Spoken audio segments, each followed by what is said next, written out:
You are listening to the CWL podcast. Are you ready? Hey everybody, it's Kate. I'm the host of the Creative Women's League podcast, and welcome to the 50th interview episode. How freaking exciting is that? I am super excited to have you here for the big 5-0. That's right, 50 episodes for you to go back through, listen to. We have amazing women with amazing advice. So if you like what you heard today, please go back and listen to some of the other episodes. Creative Women's League is here, dishing up motivation, inspiration, know-how, and of course, community. Because ain't nobody gonna understand you better than the other women who are out there making their creative businesses happen.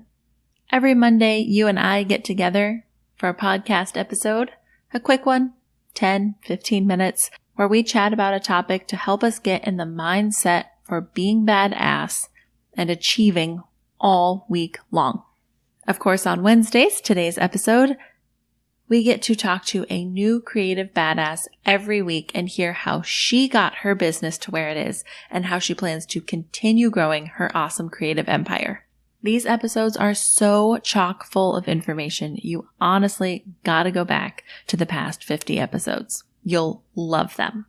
And our community is amazing. Head over to Instagram at Creative Women's League to join what's going on over there. There is awesome stuff happening. I love getting to know every single one of you, whether it's through your comments or whenever you tag the Creative Women's League in something. My personal favorite is when you use the hashtag Creative Women Rock. I love going through that and seeing all the fantastic things women the world over are doing in their businesses and creative hobbies. Not everybody who follows the Creative Women's League is an entrepreneur, and that is A-OK. I love it. I love all of you. If Instagram ain't your thing, we do have a Facebook group. Search Creative Women's League on Facebook, and from there, you'll be able to find the group. Now, for those of you who listen every week, you know this is the time where we share a review. Reviews on podcasts are huge. Next to sharing a podcast, a review is one of the best things that you can do to help a small podcast or a medium-sized podcast or even the giant podcasts grow. It's huge. So to thank you for taking time out of your day to help this little podcast grow by writing a review on iTunes, I like to share it right here. So when you leave your review on iTunes or on Facebook, you can leave a review there as well. Don't forget to include your Instagram name so that I can shout you out to the world and we can all go thank you for your awesome contribution to this podcast, because it really is. It's a big deal. So today's review reads, Mindful Mondays make me happy. 5 stars. I love the show. Mindful Mondays are the best. I like the regular podcast episodes too. And that is from CBBB1. Thank you so much. I wish you had left your Instagram name so I could send everybody over to you, but I really appreciate this. And I'm sure you've noticed that Mindful Mondays have been on hiatus while I moved into the new home. That actually happened kind of by accident. Long story, but Mindful Mondays will be back this Monday. Thank you again for taking time out of your day to do this. I hope to be reading your review next week. You can leave that on iTunes if you listen over there. If you don't listen on iTunes, that's okay. Head over to Facebook and write a review on our Facebook page, and that will get you read aloud here as well. Like I said, Brad and I are in the new house now. It has been so much fun. I love it. We finally got these pets moved in. Life is grand. If you've been over on the Creative Women's League Instagram, you've noticed that we are indulging in all the best food that downtown Orlando has to offer. I think that's why we were most excited to move this way. That and my commute to the salon where I work during the day is like 10 minutes. It is awesome. So thank you so much for all the support. I've had so many of you reach out and offer congratulations and really be supportive during this time. Thank you, thank you, thank you. So speaking of Orlando, this podcast episode today is so much fun to share because Brittany of Hellcats Inc. is also from Orlando. Her and her husband, Clark, created Hellcats Inc. right here. And they still run it out of glorious Orlando, Florida, not far from my new home. And I love seeing what creative badasses exist right here in Central Florida. This episode is huge. I love this episode. Brittany shares so much great information. She is a fantastic mentor. You're just going to be obsessed. The second I got done, I instantly told Brittany how amazing I thought this episode was going to be, and I don't think she quite believed me. But once you hear it, you'll understand so much great information about starting a business, how to get that done. And Brittany's fearlessness is contagious. This is an episode you should put on repeat to help remind you, get out there and do it. Okay, I'm going to shut up because you got to listen to this, and it is awesome. It's so awesome. Here's Brittany. Hi, Brittany. How are you? Hi, I'm great. How are you? I'm doing all right. So I love these calls because we are both in Orlando. Yeah. Yeah. And you're one of the rare people who's like born and raised right around here. I know. There's not a lot of us. No, I'm from Denver. So I'm been here for 14 years, but still. Oh, wow. Yeah. I'm the only Floridian in my entire family. Oh, are you? Yeah. Where are they all from? My mom is from the middle of Kansas in a really tiny little town. And then my dad is from Memphis. And my sister was actually born in Missouri, but she only lived there for a very short amount of time before they moved here. Okay, so you're the only one that's like born and raised then. Yeah. That's pretty exciting. Yeah. I was the first kid, I guess, to get a license out of state from Colorado. Oh, wow. Yeah. Oh. So I understand. Trailblazer. You know, I've heard that a lot about myself. So Brittany, before we dive into it, will you go ahead and introduce yourself to everybody? Yeah. My name is Brittany Reagan. I'm one of the co-founders of Hellcats Inc. We make accessory goods, paper goods, home goods, all the goods.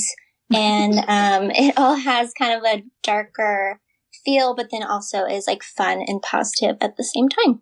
Yeah, it's really cute stuff. Like from the Thank second, you. yeah, from the second I saw it, I was like, oh, this is freaking awesome. Like, Oh, good. Thanks. yeah, you guys can tell, I can tell that you guys have really like found your look, if that makes sense, and your kind of niche in the market. Was that a hard thing to do? Yeah, actually, we focused on that for quite a while before we even launched. We kind of came up with the idea to start a business together and then took a good amount of time to really figure out what our voice was going to be. So we came up with the idea right around the time that we got engaged. And then during that 6 months of us planning the wedding and getting married and moving, we had the ideas cooking in our head, but then once we moved and got settled, we really started working on it for another 6 months. So it was close to a year from the time we came up with the idea to when we launched. So it didn't happen overnight. We wanted to make sure we had a clear vision. And for everybody out there listening, she's in business with her now husband. Yes, yeah. It has to be wonderful and have its own difficulties, I would imagine. Yeah. Well, it's funny because a lot of people do say that, like, not everyone could work with their spouse. And I guess we're just lucky that our personalities work really well together. And in reality, our day-to-day work isn't really together. We're pretty separate. We work from home, so we have our own offices, and we'll cross paths throughout the day and ask questions here and there. But for the most part, we kind of have our own tasks and do our own thing. That's awesome. Because I would think, it could potentially be something that would be hard to manage, like being together so much. Yeah, for sure. But we kind of do our own thing. And there are days where it's funny where we're home together all day, but we'll sit on the couch that evening and I'll be like, I missed you. Like, I feel like I didn't see you all day, even though we were in the house together. We just were busy kind of doing our own thing. I bet separate workspaces helps a butt ton. For sure. Yeah. And we're wanting to eventually move into a studio. So that'll be a whole new thing when we're actually in the same space. We'll probably have to start doing headphones because he listens to music that I don't like. And I mainly listen to podcasts that he doesn't like. So we'll probably have to invest in good headphones so we aren't bugging each other. That sounds like a good plan. Yeah. I think that could work. So let's go back. Let's talk about your background. Were you always an artistic person? Did you want to go into like accessory design or design of any kind? Yeah, I mean, I grew up definitely creative from birth, I guess. Kind of dabbled in anything I could get my hands on. I really loved making things with my hands. So, I used to draw and paint when I was pretty young. And then eventually, I think when I was like 13, I started sewing, and that became a big love of mine. And then started making my own clothes. And then in my later teens, I really got into photography, and that became kind of my true love. And I worked as a freelance photographer for a few years, like leading into my early 20s. And while I was trying to like kind of shape what I wanted to do, I kind of had all these big ambitions and thoughts of like, I want to create something. And I knew whatever it was, I wanted to own my own business. That kind of became my dream job at one point. I just wanted to be the boss of something. Yeah. And I wanted it to be something creative. And so I just kind of had to figure out what that would be, being, at the tender age of like 23, not having any money to do that.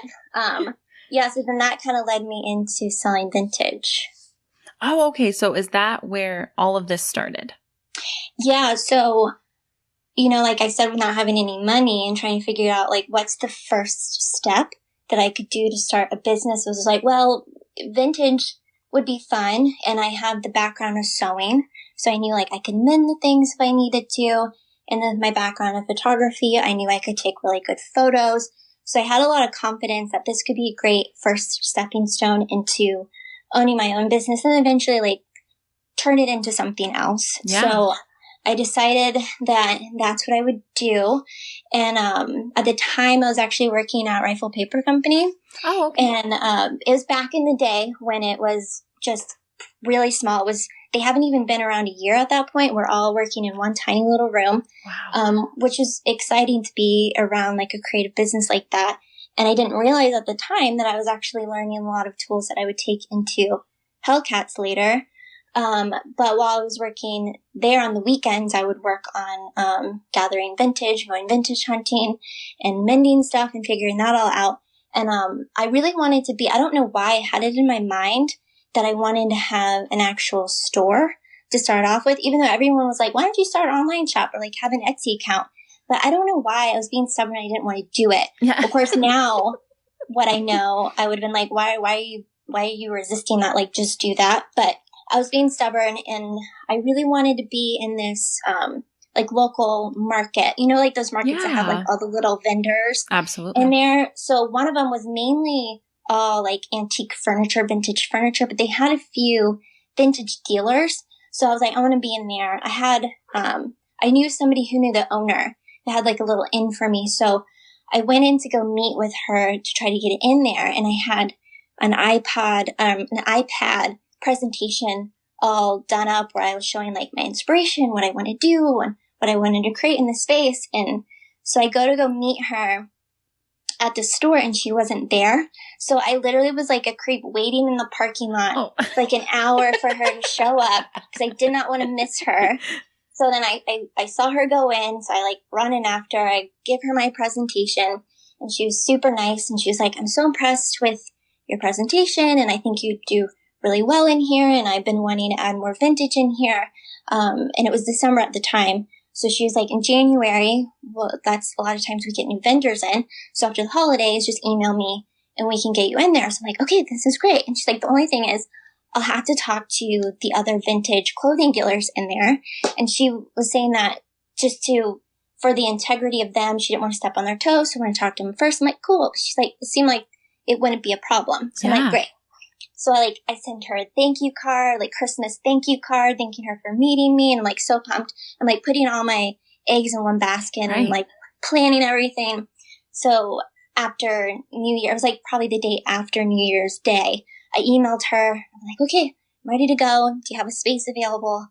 She emails me back a little bit later. I was at work at the time. And she goes, I'm so sorry, but I talked to the other vintage dealers and they don't want another vintage store in there. And I couldn't change their mind and they didn't see it my way.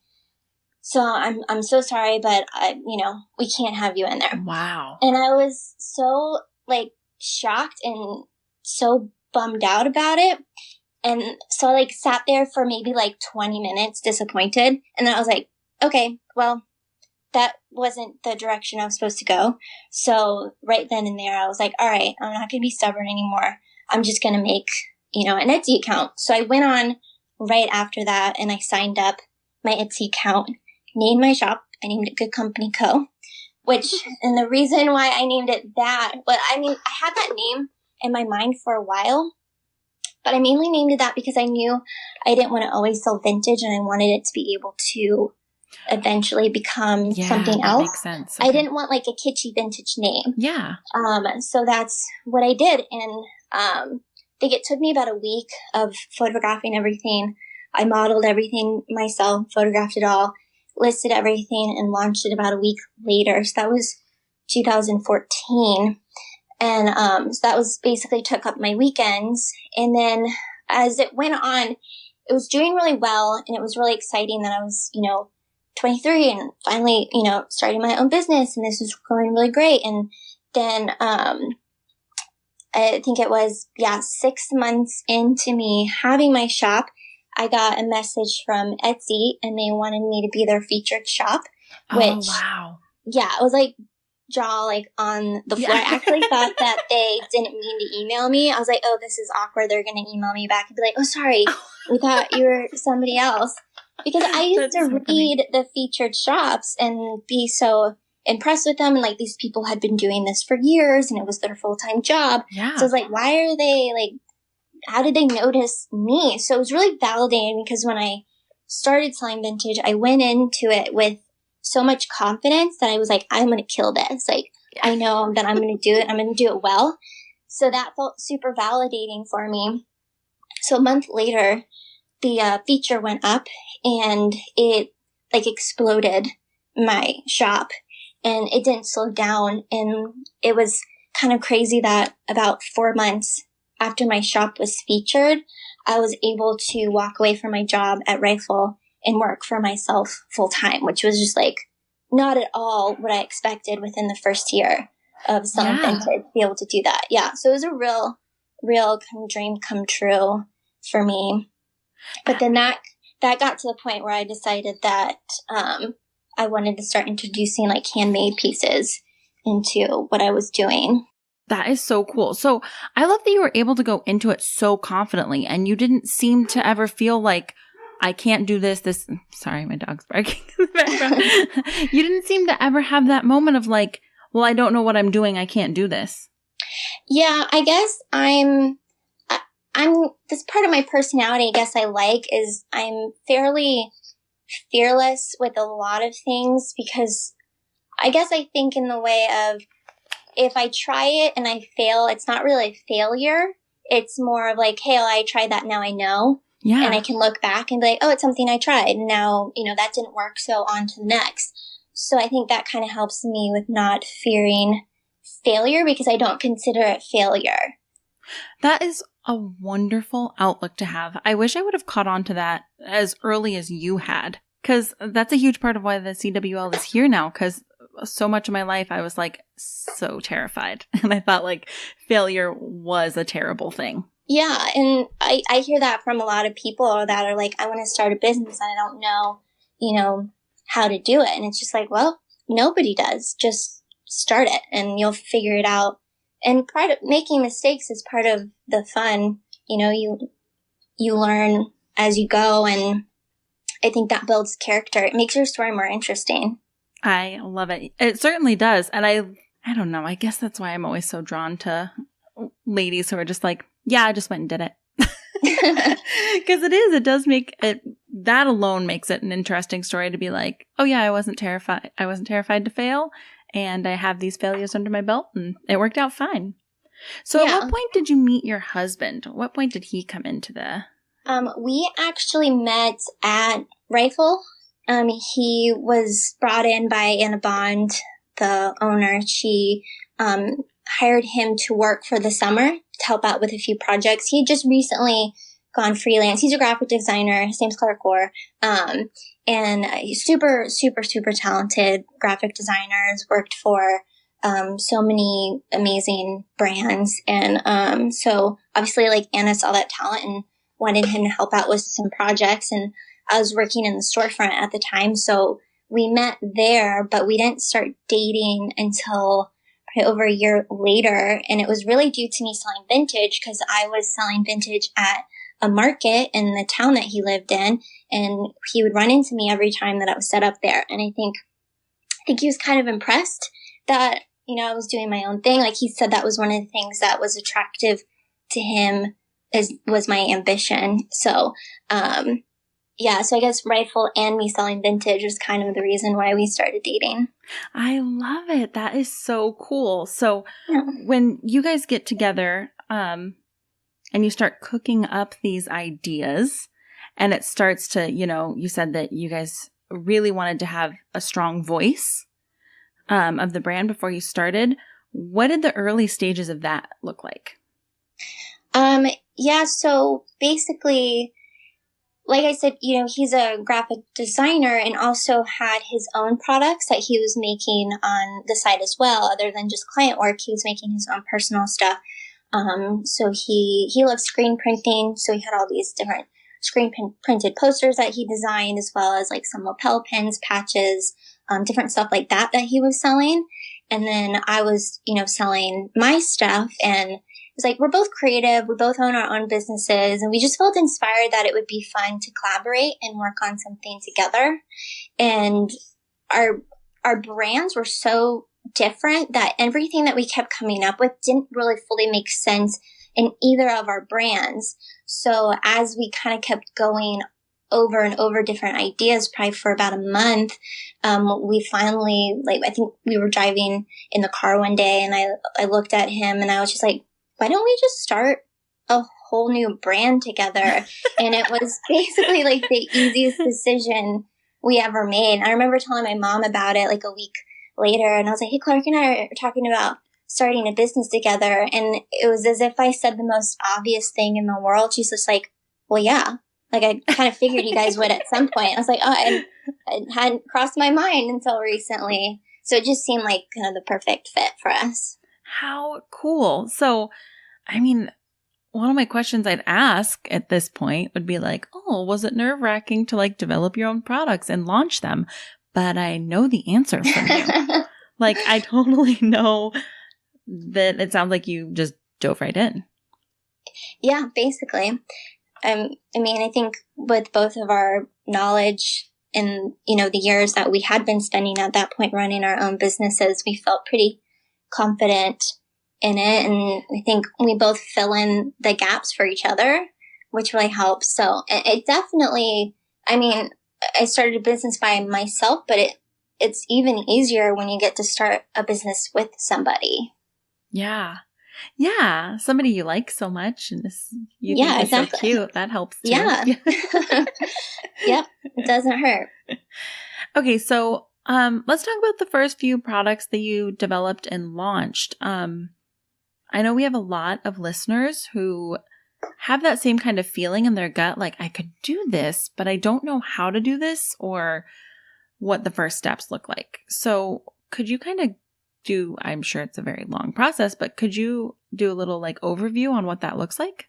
Yeah. So this is basically like from the point that we decided we're going to start a business together, we kind of, before we even really made a product, we figured out like what did we want to make. So we knew we wanted to make like accessories and paper good type items, but that we also we needed to figure out what the feel of it was going to be as well. So we both have a lot in common. A lot of the we like a lot of the same things. So, we kind of wanted to cross over that. So like, he really loves like heavy metal and, he's got a lot of tattoos and, loves skulls. Like for his brand, one of his like catchphrases was draw skulls. Cause that's what he would say that he does for a living. Yeah. People would ask him what he does. It's like, I draw skulls. So that was his big thing. And like me, I've got a lot of tattoos as well. And we both love horror movies. And, I love long walk in a cemetery on a spring day. That's just normal right. to me. So we wanted that to have, that kind of tougher, dark feel to it. But we also knew that we wanted it to be fun at the same time. Because even though like Clark has these tattoos and will be wearing this like heavy metal t-shirt with like some scary weird monster on it, he's the nicest person you'll ever meet. And he is just like the most personable guy in the world. And it's just like, I wear a lot of black and like the weird things I like, but I'm, have this like small voice and I'm like this feminine, small woman. And so there's kind of this feeling of like, that we have this look, but we're also fun, positive people at the same time. So we knew we wanted that feel. And, obviously he brings the masculine voice. I bring the feminine voice. So we knew that this was what the feel of it was going to be. And then it was just like, okay, these are the products that we want to make. So we knew to launch, we didn't want to overwhelm ourselves. We didn't want to come out with too much product at once and bite off more than we could chew. So we're like, we're going to start off with a modest amount of products that we can afford. So we knew we were going to do, a few lapel pins, a couple patches, some art prints that we screen print ourselves. So that cost is really low. We were going to do some greeting cards, some bandanas that we got locally made, stuff like that. And once we kind of figured all that out, then we budgeted that out. How much is this going to cost us to make these products? But then it's not just the products that cost money. We got to think about the packaging, the backer cards for this stuff, the clear bags that they're going to go in. How much is that going to cost us? And then packing supplies for when we ship items out. How much is this all going to cost? So we had to accumulate all of that and figure out how much is this going to cost us. And then once we figured that out, we're like, okay, now how are we going to pay for this? Because we had just gotten married, just moved into our house. We're just starting a business. So it's not like we just have all this money to throw into a business. Yeah. So we're like, how are we going to do this? We don't want to go into our business immediately with debt. So we decided to do crowdfunding. So I did so much research on Kickstarter and how to have a successful Kickstarter. And so we put that all together, worked on a cool video. And the scary thing is we had absolutely nothing to show anybody that we were making. We just had an idea and a feel to put out there. Yeah. So we put this up there and we did it for 30 days. And it was insane that within the first 2 weeks we hit our goal. And it was exciting and really cool that people didn't even know for sure what we were doing, but they believed in us and were giving us money. But at the same time, that's when I got scared for the first time. I'm like, okay, it's like, this is out there now. Like, we have to do it. And now people have expectations. And there is this fear of like, I hope we live up to it. I hope these people who are giving us money and believing us aren't disappointed at what we make. So it was exciting, but then also scary at the same time. But it didn't slow us down at all. It actually made everything speed up because now it's just like, okay, now we kind of have a deadline. And now we know like this is when we need it to launch. So once we got the money, it was like full speed ahead, getting everything made. And we really focused strongly. This was also a part of it is we really made our mission statement. Lack of a better word, because I feel like mission statement is such like a corporate sounding word for it. But yeah. I think when you're starting a business, it's super important to write out what your company believes in and what you want to put out in the world, what the feel of it is. So we wrote this all down, and that really helps as a guideline to what we're going to make. So basically, the main kind of parts of it are we want the items to have either a tough feel, a fun feel, or even both. Combination of the two. We want it to not we want it to be inclusive so that even if you're not us, you're going to find something that you love. If you're not like the type of people we are, you're still going to find something that you relate to. We didn't want to feel like it's too cool for other people. You know, we wanted it to feel welcoming to everybody. We wanted it to have the masculine and the feminine vibe to it. We wanted it to be affordable, that everybody who, you know, goes on our online shop can walk away with something. We also wanted the packaging to look really good so that wholesalers will want to carry it in their shops, and it'll be sharp and people will want to buy it. And then we also really try to focus on doing DIY. If we can make it ourselves, we're going to make it ourselves. And also super important that it's made in the USA. There are a couple products that we can't get made in the US. It'd be awesome if eventually we can, but for the most part, like 90% of what we made is made in the US. And then we have a strong focus on using Orlando-based creatives. We have such a great community in Orlando of people doing really cool stuff, and we want to take advantage of that. So if there's something we can't make ourselves and there's a local company here that we can use, we 100% do that. So that was kind of the main, you know, thing that we did. And so then we worked for the next month after we made all of our money on our crowdfunding, and then we launched January 23rd, 2016, and then she was out in the world. It was like this crazy feeling because we had a launch party, and the party started at 7:00, and at 7:00, he and I together like pushed the button on the computer to like launch this site after all this insanity of the last several days of Clark working on the website and getting that done. We had like a pizza party with friends, getting the products all ready while we're watching Gilmore Girls. And then it was all there and now out in the world. And it's been almost 2 years now. Yeah. And it's been a fun ride. I bet it has. I mean, I didn't even realize necessarily. I had a feeling that you were a newer brand, but yeah, that's awesome that it's within your first 2 years and it's done so well. Yeah, it's been really exciting that, I mean, we've had really great growth, and I mean, I don't know what it is, but I hope it keeps going.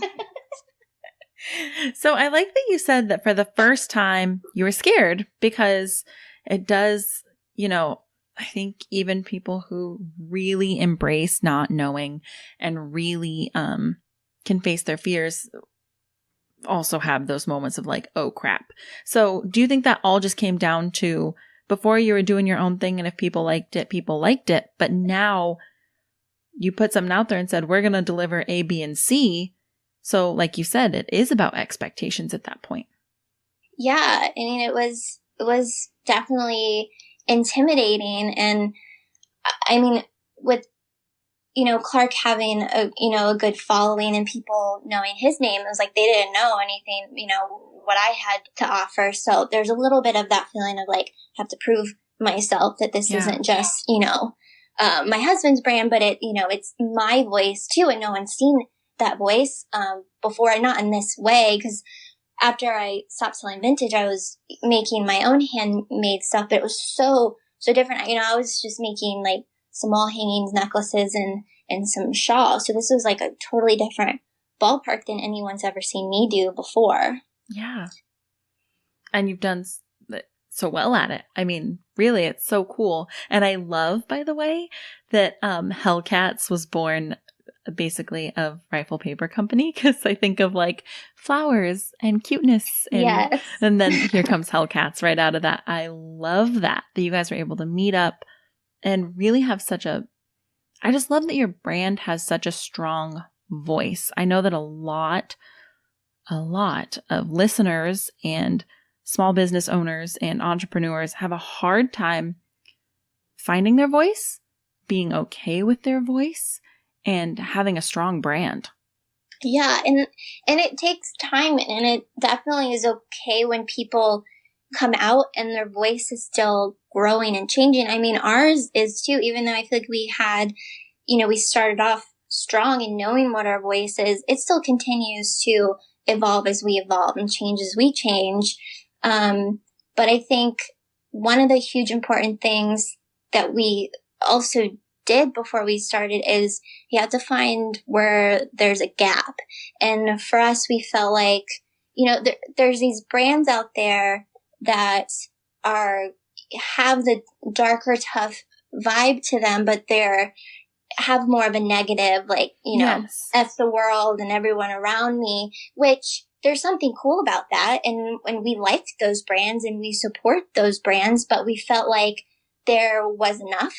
And then on the other hand, I love these brands that are bright colors and super fun and super positive. But at the same time, I don't fully want to buy that stuff because it doesn't fit me. Right. The voice of it fits me, but the look of it doesn't fit me. Like we said, I worked at Rifle for a long time. I loved the products. I rarely bought them for myself. I'd buy them as gifts because it was pretty, but it didn't fit who I was. So there wasn't really a brand that took the two sides of us and made it one. So that's where really, we were just like, there's nothing like this that's fully for us. It's one half or the other. So that's where we found our gap, where we, are trying to fill that in. So I think anyone starting their own business, you have to find your gap that you're going to fill and not just be a part of the noise with everyone else that's doing the same thing. And I always try to really push, like, being yourself, being 100% yourself, letting those parts of your personality shine, because it's almost inevitable you find a gap that way because everybody's so unique and doing their own thing. And I know that a lot of our listeners, that makes them nervous, which you could have done. You could have said, well, I'm not going to do, don't tell me to smile patch because that might upset some people or not be for somebody else's sensibilities. But you did what was right for you and your husband and your brand. And yeah, exactly. I think if your brand isn't fully who you are, your voice isn't going to come off clear because it's not who you are. And Clark and I say it all the time that our brand, it is 100% the two of us.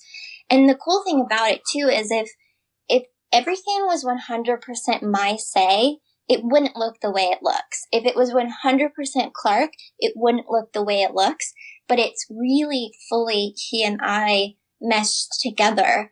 And it's very clearly our voice. And there's some products that are more fully me and some products that are more fully Clark. And then there's ones that we meet in the middle. But I mean, we have seen brands out there that, we love them and we support them, but we can tell that they don't have their full voice and they don't know who they are. And that's why like our mission statement is so important to us because we look back on that a lot. And if an idea we have does not fit into that, then it's nixed because that's not Hellcats. Our mission statement, that is who Hellcats is. And if it doesn't fit, that means we swayed away from our voice. And we don't want to get caught up in, well, this is what's popular and this is what will sell. We don't really care about what's going to sell. And maybe that's like a weird concept when you're, trying to make money, but that's going to, that's going to ruin the integrity of who we are. We make products that we like and that, we believe. And then we hope that our customers will believe it too and find, that item cool and want it. And I think if we start making products that we're like, well, this is a trend right now, or this is something cool that I've seen that, people are selling, like that's not who we are. We try to come up with items that we don't see, or if we do see it, we try to flip it on its head and make it Hellcats. I love it. And it's clearly working. And you'll have to correct me if I'm wrong on this. I don't know it exactly, but you're in stores worldwide, correct? Yes. That's amazing. Currently, 2 years and we're probably in about 40 stores throughout the world, and growing, which is exciting. Yeah, like literally to the other side of the world, you guys are in shops in Australia, and is there some in New Zealand as well? Yes, which is funny. We're in 2 shops in New Zealand, which seems so random, but I'm cool with it. Yeah, that's wonderful. Yeah. And I know that you're in one of my favorite stores in Savannah, Georgia, phsyical. Oh, yes. They just recently ordered some more stuff. I love it. I've always, that's awesome. Yeah, anytime we go to Savannah, I'm always stealing some fabric from them. And yeah, well, not stealing. You know what I mean. Right. Come on, guys. You know what I mean. So I do, and you had brought this up, and I think you're right. It's super important to talk about. Let's talk about the sexism that comes with this business, working with your husband and having people defer to your husband because he must own the business and you must be working for him. Yeah, maybe I was naive, but I did not expect that at all with starting a business with my husband. And it's funny how, and super annoying how we'll get emails that start off with like, "Hey, Clark," or like, "Hey, man." And I'm the one who runs the email. I basically am the operator of Hellcats. Clark's main job is designing the products. So it's, he has built a great following. He's been designing for like almost half his life. And so he's made a name for himself. So, people just immediately assume, and unfortunately, I mean, it is mostly men that do this to me, where they just assume Clark is, Hellcats is Clark and I'm his wife that like helps. And it's interesting because I've talked to some women lately that have, followed our brand, know our brand, and they've actually assumed I was the one running everything. So it's interesting how you talk to different people and they have different perspectives. But, yeah, and even like we'll go to design conferences and we'll be standing there talking to people and they'll be asking about Hellcats and they'll be fully talking to Clark and not looking at me. And luckily I have a really sweet, supportive, like feminist husband who will make sure that people know what, my worth is in the company. And he almost gives me more credit than I even deserve, because sometimes he'll be like, "Well, she does everything.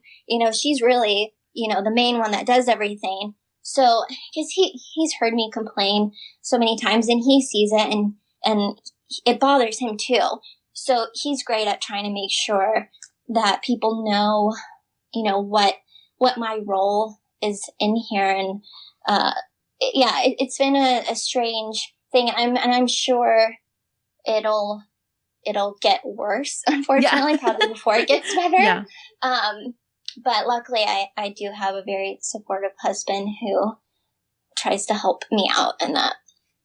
Well, and it's the second you said it, like a light bulb went on for me, because I worked at a quilt shop here in Orlando and it was owned by a couple, but really the wife was the one who was in there every day and she did a lot of the stuff with it. She was the one who started the company really, because she was the one who was like to sew and do all those things.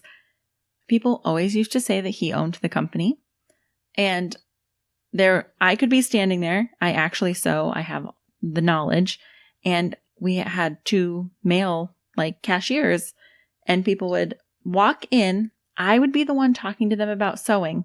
I would be the one showing all the knowledge, and they would still turn to one of the guys and say, "So do you own this place?" Yeah. And it was just so weird. Like, it weirded me out every single time.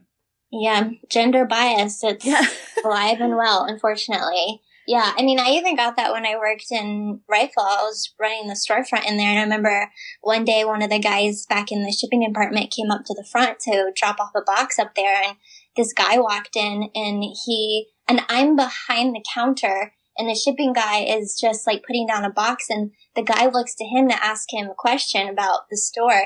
And the guy in the shipping department kind of looks kind of bewildered and then like looks at me like, "You answer this." And like, dude, I'm just like literally the one behind the counter. But he just was like, "Oh, there's a man. Let me ask you. You must be a person of authority." So yeah, it's very strange. And I mean, obviously like being a woman throughout my whole life, there's lots of little things that, you feel the weight of being a woman with sexism, but I felt it more with owning a business with a man than I felt before. But it's discouraging at one point, but at the other point, I like the fact that maybe I'm changing perspectives here and there, that when, a man immediately assumes Clark's the main one running things, and then they hear our story or are corrected, that then they're like, oh, wow, why did I just assume that? And maybe that'll fix something in their mind a little bit to realize, like, maybe I, shouldn't just assume all the time that this is just run by a man, and not just for us, but someone else in the future that they might do that too and not do it too. Well, that's perfect. Because I was just going to say, like, how do you, because it's one of those things where if you start to notice these things, it can really get you down. So we always have to have ways to like combat it, ways to turn around the situation, and look at things differently. And it sounds like you're really kind of embracing that role of like, no, this is our company and we do the things here and I can change minds one person at a time. Yeah, exactly. And I mean, I'm proud to be a female business owner, and even though it's also co-founded by a man, it also has, a female voice in there. And I'm proud of that. Well, and I'm sure there's a lot of it, because even though you do have like some things that are pink in the store, or you'll have like mermaids or things, I'm sure that a lot of people assume Hellcats, black and red, a tougher edge. Well, it's got to be his. It's got to be his, because why would a woman, like if it was your brand, it would be all flowers and pink stuff. Yeah. Well, and the funny thing about it is, Clark always considers me the tough voice and he's the fun voice. Yeah. I push for the tougher stuff. Like, I'm always just like, I don't put a skeleton on it, put more skulls on it, or, make it black. He comes up with some of the girlier things sometimes, which is funny. Like, he came up with this pretty micro pennant that we have that says true love, and it has a flower in the middle, and it's pink and red. Cute. Yeah. That was all him. I had he made 3 different ones, and I was just like, they're all too cute. We need a tough one, So like, it's funny how that is assumed that he must be the tough voice in there, but it's heavier on my voice. Like, I don't sway colorful at all. I don't ever think like, ooh, let's do this, in a bold color. I'm always just like, let's make it black. Yeah. So and put a skull on it. Exactly. So it's funny how, there's even that gender bias on that, the girly stuff must be all pink, that, that's not, every woman isn't like that. And I was actually just thinking about this over Mother's Day weekend. I was looking for a card and I noticed that like everything was in this shade of pink. And I was like, why? Like, not all moms want something that's like pink and floral and girly. Yeah. And I picked up this card that said something about like drinking like a smooth whiskey, and it was in the men's category. And I'm like, women drink whiskey too. Why can't this be a gender neutral card? Or like, there's moms out there that enjoy whiskey that this card might relate to.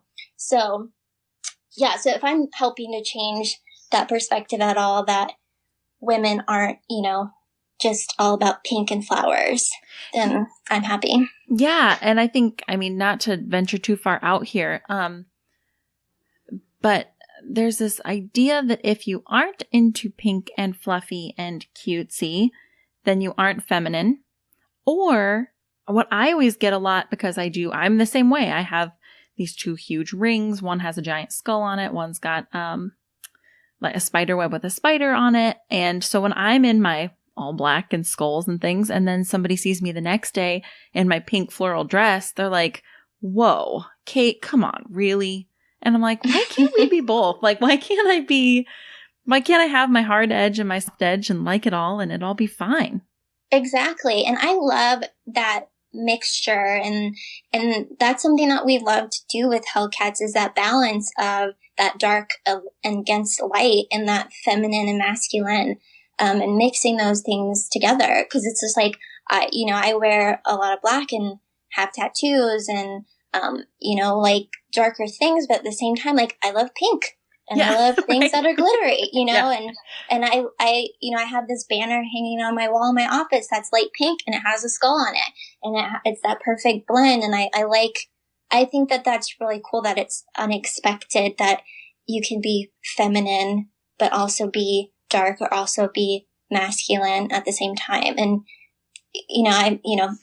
I think women are more comfortable with our, sexuality than men are, that, we can do stuff that's quote unquote masculine, but still feel like a woman, and like men will do something feminine or like, I gotta go drink a beer, do something manly that, not to hurt my masculinity or whatever. But, I think the rest of the world isn't used to women being comfortable with playing both sides, I guess.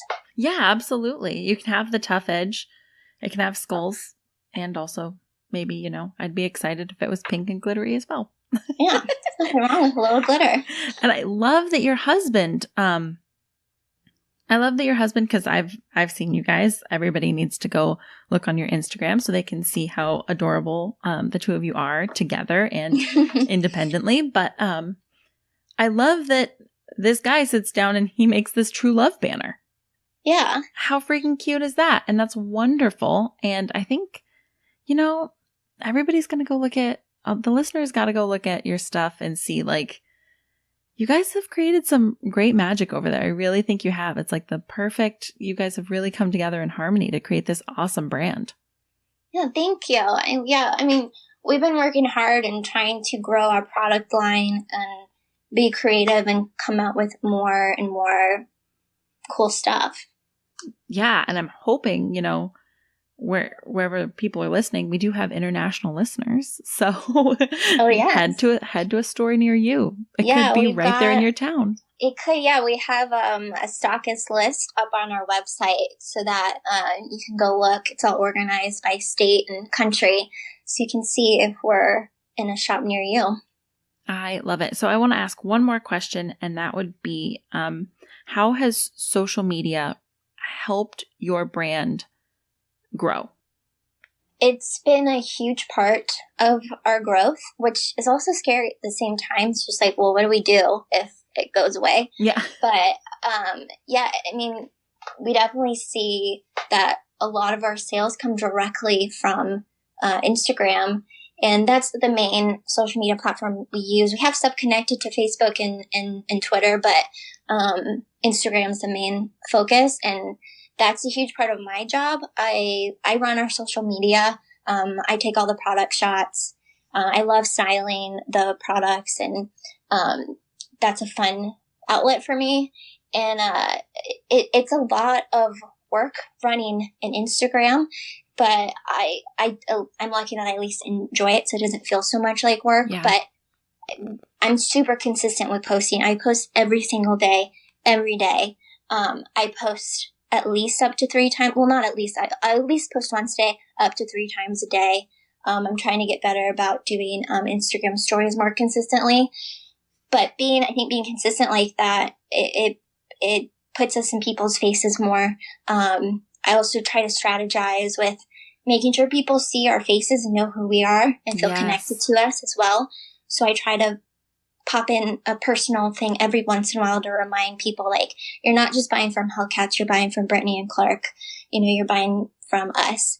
And so it's grown steadily, which has been great. And there's a great community there, that are supporting us, which, we feel lucky. Yeah. And that was actually, I'm so glad you hit on that, because I had one of those moments that was like, I realized I was doing like do as I say, not as I do. Because I preach all the time about having your face on there more and being more personal with your business Instagram, because that's what we're here for. We're here on Instagram to connect with people, and we want to connect with the brands and the people behind those brands. And then I don't do that myself. So I think you do a phenomenal job. And for anybody who, like me, just realized I'm not doing it as well as I should be doing it, or feels awkward about it, I think they really need to turn to your Instagram to see how it's done really well. I think you do a great job at that. Oh, thank you. Yeah, I like to think I'm pretty savvy with running our business. And and I think, our Instagram, I work really hard on it, and it seems like it's paying off. And I'm still learning like everybody else, but it's fun. Yeah. Well, I think that I really do is what first drew me into your brand was your Instagram. And I really believe with my whole heart that everybody who's listening right now should go look at it, because I think it's a great example of being yourself and having a solid voice, which is hugely important in having a brand. And yeah, I'm really excited to see the continued growth of Hellcats. Thank you. I'm excited too to see where it goes. Yeah, I'm ready to go get my candle. Yeah, it's candles, right? That you guys have on right now? Yeah, it's amazing.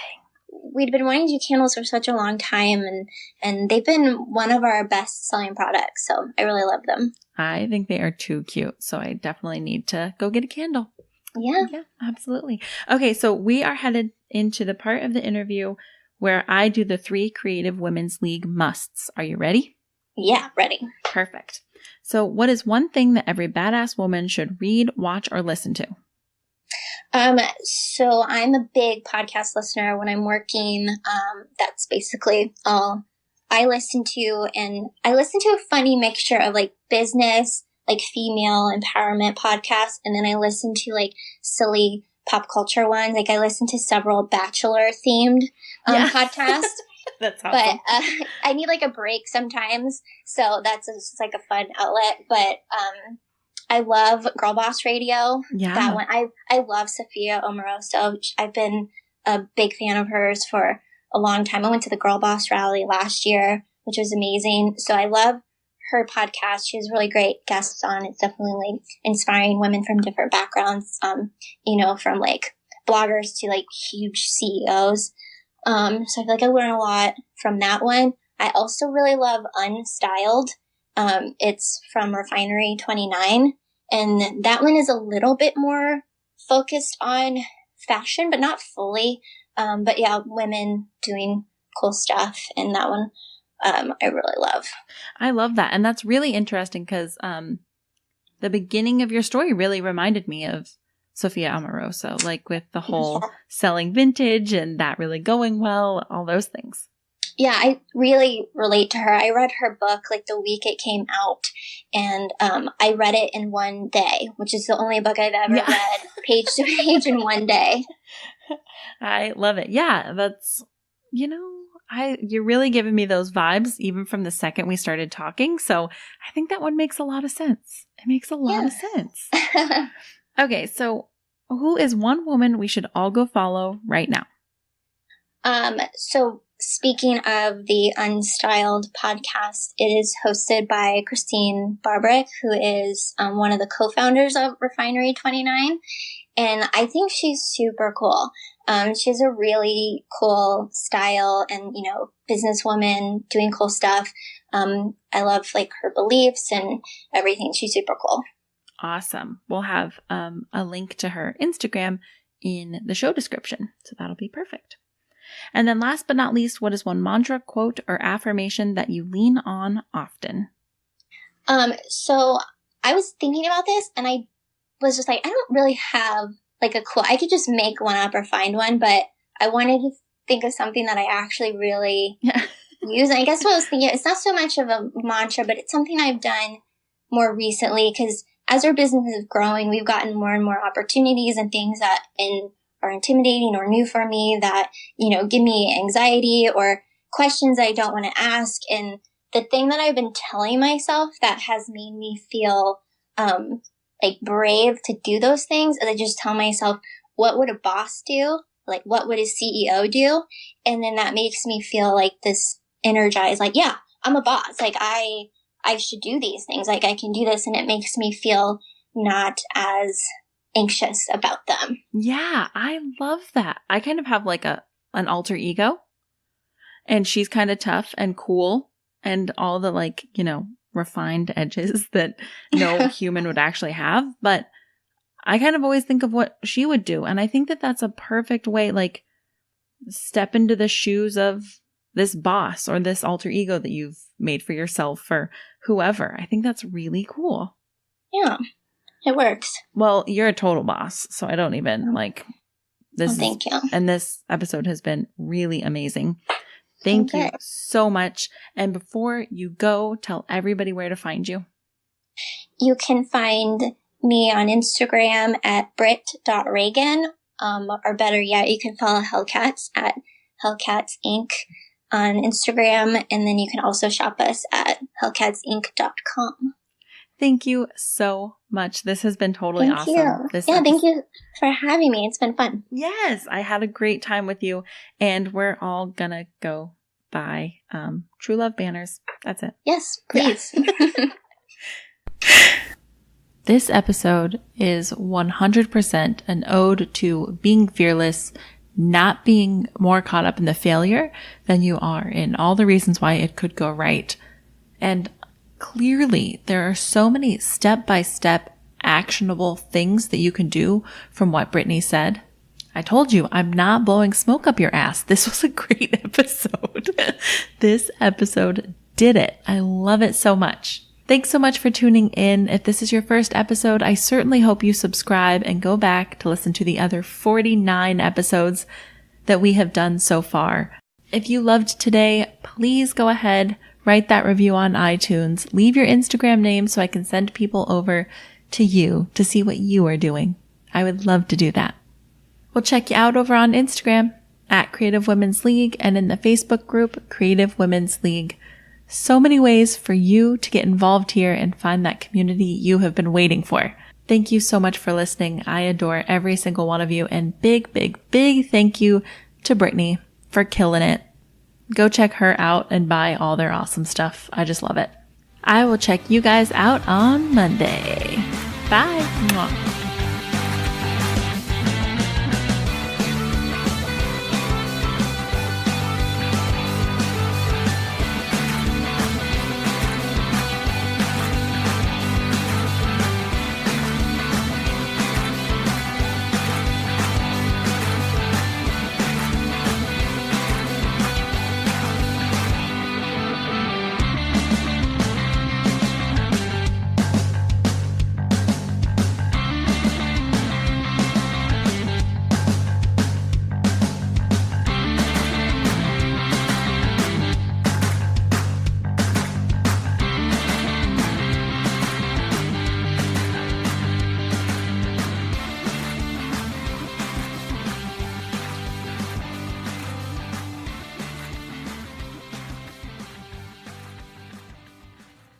You're still here? It's over. Go home.